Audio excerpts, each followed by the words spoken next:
कक्षा 10 के सभी बच्चों को सुप्रभात। आज हम अपठितावबोधनम पढ़ेंगे कक्षा 10 में, जो परीक्षा की दृष्टि से 10 नंबर का आता है, 10 अंकों का, 10 मार्क्स का। इसलिए सभी बच्चों से ध्यान से निवेदन है कि ये जो 10 नंबर है वो आपके थोड़ा सा दिमाग लगा क्योंकि आप पेपर में ही प्रश्नों के उत्तर ढूंढते हो तो 10 में से 10 नंबर आ सकते हैं। इसलिए सभी बच्चे ध्यान से एकाग्रचित होकर बैठिए और समझिए। सबसे पहले तो एक बात बता देना चाहता हूं कि ये जो आपके गद्यांश आएगा वो 80 से 100 शब्दों के बीच में, उसमें शब्द परिमित होंगे। मतलब 80 से 100 शब्दों के बीच में एक सरल गद्यांश आएगा, क्योंकि किसी कक्षा में 40 से 80 के बीच में आता है, किसी में 80 से 120 के बीच में आता है। लेकिन आपके जो गद्यांश आएगा वो 80 से 100 शब्दों में परिमित एक सरल गद्यांश आएगा। तो उसमें जो ध्यान देने वाली योग्य बातें हैं वो आपको मैं बता देता हूं। किसी कथा, घटना, निबंध या महान व्यक्ति पर आधारित 80 से 100 शब्दों के अनुच्छेदों के लिए 10 अंक निर्धारित है। अनुच्छेद पर आधारित प्रश्न 3 प्रकार से पूछे जाएंगे। पहला, क अनुच्छेद का उचित शीर्षक, मतलब आपको शीर्षक पूछा जाएगा। ख सरल संस्कृत भाषा में प्रश्नोत्तर, इन्हें 2 प्रकार से पूछा जा सकता है। एक पदेन प्रश्न, यानी एक पद में उत्तर दीजिए, और सेकंड है पूर्ण वाक्यन प्रश्न, यानी पूरे वाक्य में उत्तर दीजिए। तीसरा है ग भाषिक कार्य, व्याकरण संबंधी प्रश्न। ये भाषिक प्रश्न जो है व्याकरण संबंधी, इसमें आता है ये प्रश्न कृत्रिवाच्य, क्रिया, पद, चयन, कृत्रि क्रिया, अन्विति, विशेष्य, विशेषण, अन्विति, सर्वनाम के स्थान पर, संज्ञा तथा संज्ञा के स्थान पर सर्वनाम प्रयोग, पर्याय एवं विलोम पदों पर आधारित होंगे। इस प्रकार पाठ्य पुस्तक के पहला प्रश्न हम गद्यांश पढ़ने जा रहे हैं, तो ध्यान से सभी बच्चे समझिए और पढ़िए। अधोलिखित गद्यांशं पठित्वा तदाधारित प्रश्नानाम उत्तराणि यथा निर्देशम लिखन्तु। नीचे लिखे गद्यांश को पढ़कर उस पर आधारित प्रश्नों के उत्तर निर्देशानुसार लिखो। पहला है गद्यांश, तो पहले तो हम इसकी संस्कृत को पढ़ेंगे, ताकि जिस बच्चे को उच्चारण करना नहीं आता है तो वो कृपया उच्चारण करके सीखे, फिर उसके शब्दों का अर्थ पढ़ेंगे।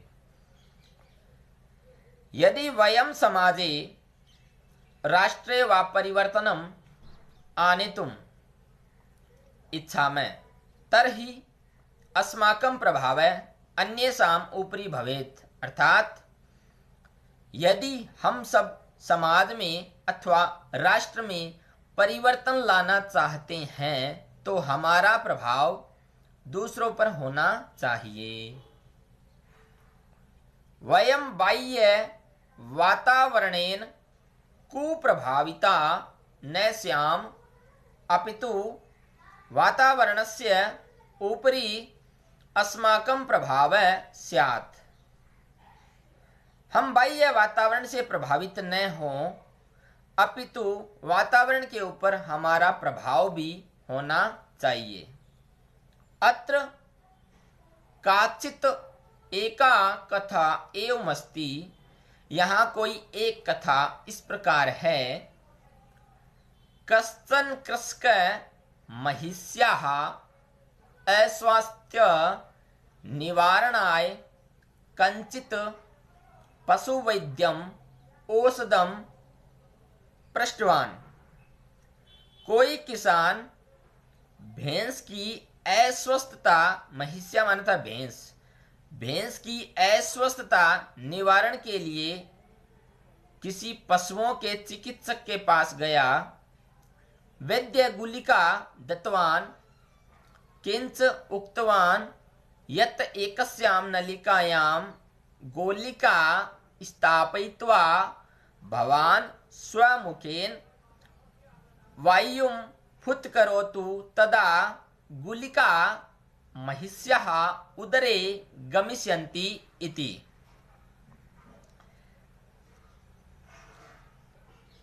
वैद्य ने गोलियां दे दी। कोई किसान भैंस की अस्वस्थता निवारण के लिए किसी पशुओं के चिकित्सक के पास गया। वैद्य ने गोलियां दे दी और फिर से कहा कि एक नली में गोलियां रखकर आप अपने मुंह से हवा फूंक देना, तब गोलियां भैंस के पेट में चली जाएगी। कृषक अस्तु इति उक्तवान गतवान। किसान ने कहा ठीक है, ऐसा कहकर के वह चला गया। दीन द्वयान्तरम स वैद्य तम कृषकम मार्गे अस्वस्थ रूपेण गच्छन्तं दृष्टवान।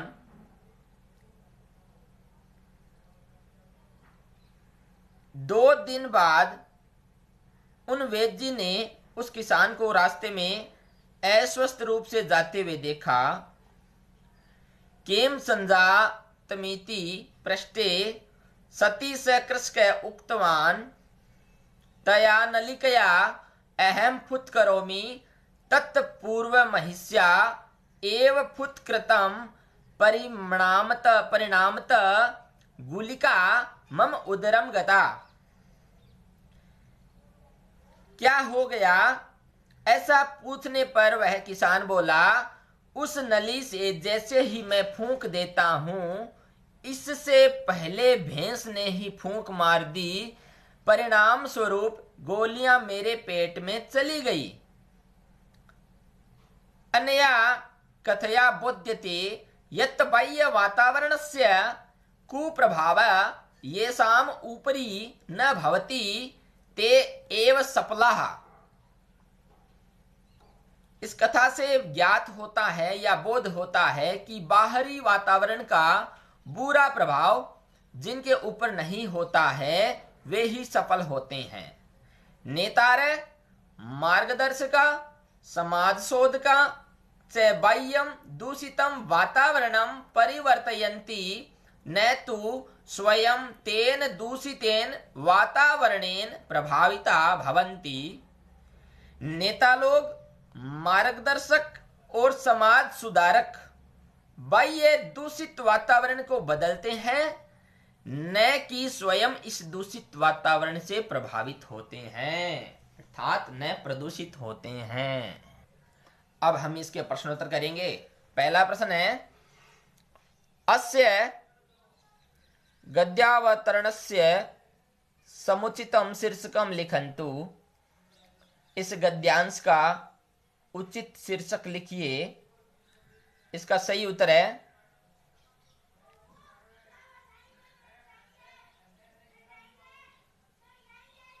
अस्माकं प्रभावः वातावरणस्योपरि। अस्य वातावरणस्योपरि अर्थात हमारा प्रभाव वातावरण पर, यह इस गद्यांश का शीर्षक है। शीर्षक क्या है इसका दोबारा पढ़िए। अस्माकं प्रभावः वातावरणस्योपरि, ये इस गद्यांश का शीर्षक है। इसका अर्थ होता है हमारा प्रभाव वातावरण पर। इस क्रम को आगे बढ़ाते हुए प्रश्न नंबर 2, अस्माकं प्रभावः कुत्र स्यात्, हमारा प्रभाव कहाँ होना चाहिए। अर्थात इसका सही उत्तर होगा बाह्य वातावरणस्य उपरि अस्माकं प्रभावः स्यात्। बाह्य वातावरण के ऊपर हमारा प्रभाव होना चाहिए। इसी क्रम को बढ़ाते हुए प्रश्न नंबर 3, उपयुक्ता कथां किं बोधयति, ऊपर की कथा क्या बोध कराती है। इसका सही उत्तर होगा ऐसा कथा अस्मान् बोधयति यत् बाह्य वातावरणस्य कुप्रभावः येषाम् उपरि न भवति ते एव सफला भवति। अर्थात यह कथा हमें बोध कराती है कि बाह्य वातावरण का प्रभाव जिनके ऊपर नहीं होता वे ही व्यक्ति सफल होते हैं। इस प्रकार हमने प्रश्न नंबर 3 तक पढ़े। अब हम आगे क्रम में चौथा प्रश्न, पहले गद्यांश का चौथा प्रश्न, गुलिका कस्य उदरे गता। गुलिका माने गोलियां किसके पेट में चली गई, उदरे माने पेट में चली गई। इसका सही उत्तर होगा गुलिका कृषकस्य उदरे गता। गोलियां किसान के पेट में चली गई। इस प्रकार हमारे 4 प्रश्न पूरे हुए। 5 नंबर प्रश्न, कै कम पृष्ठवान औषधम। किसने किस से औषधि पूछी। इसका सही उत्तर होगा कृषक है पशु वैद्यम औषधम पृष्ठवान। अर्थात कृषक किसान ने पशु वैद्यम पशु वैद्य से औषधम पृष्ठवान औषधि पूछी। अर्थात किसान ने पशु वैद्य से औषधि पूछी। आगे के क्रम में बढ़ते हुए छठा क्वेश्चन, कृषक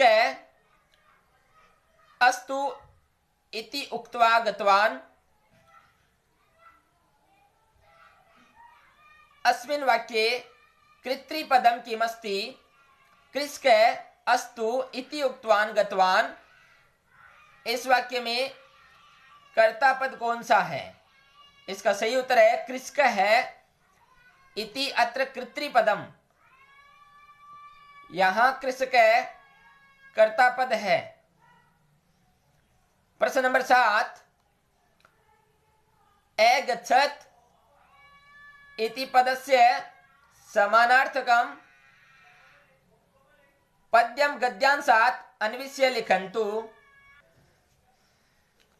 अगच्छत् इति पदस्य समानार्थकम पदम पद्य गद्यांशात् अन्विष्य लिखन्तु। अगच्छत् इस पद का समान अर्थ वाला पद गद्यांश में से ढूंढकर लिखिए। तो इसका सही उत्तर होगा अगच्छत् में गम धातु है, लंग लकार है, भूतकाल है, प्रथम पुरुष है, एक वचन है। तो ये भूतकाल के अर्थ में इसका समानार्थक शब्द लिखना है। तो इसका समानार्थक शब्द गद्यांश में दिया गया है गतवान। तो इसका सही उत्तर होगा गतवान इति पदम अगच्छत् पदस्य समानार्थी पर्याय पदम अस्ति। अगले क्रम में बढ़ते हुए प्रश्न नंबर 8 और इस गद्यांश का अंतिम प्रश्न है, नेतुम इति पदस्य विलोम पदम गद्यांशात् अन्विष्य लिखन्तु। अर्थात नेतुम पद का विलोम पद गद्यांश में से ढूंढकर लिखिए। नेतुम में नी धातु है, तुमन प्रत्यय का प्रयोग हुआ है और इसको गुण आदेश हुआ है, तब इसमें नेतुम बना है। नेतुम पद का विलोम पद गद्यांश में से ढूंढकर लिखिए।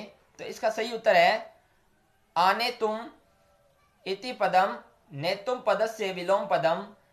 आने तुम पद नेतुम पद का विलोम पद है। इस प्रकार हमने इस एक गद्यांश को पढ़ा। इस गद्यांश का हमने प्रश्न के उत्तर किए। तो इसमें ध्यान देने योग्य बातें यही है कि 10 नंबर का प्रश्न आता है, 10 नंबर में से 2 नंबर इस प्रश्न के मान लो आप उचित शीर्षक के, तो शीर्षक आपको आना चाहिए। बार बार गद्यांश को 2-3 बार अपनी सरसरी आंखों से पढ़ना चाहिए पेपर में, फिर उसका उत्तर ढूंढना चाहिए।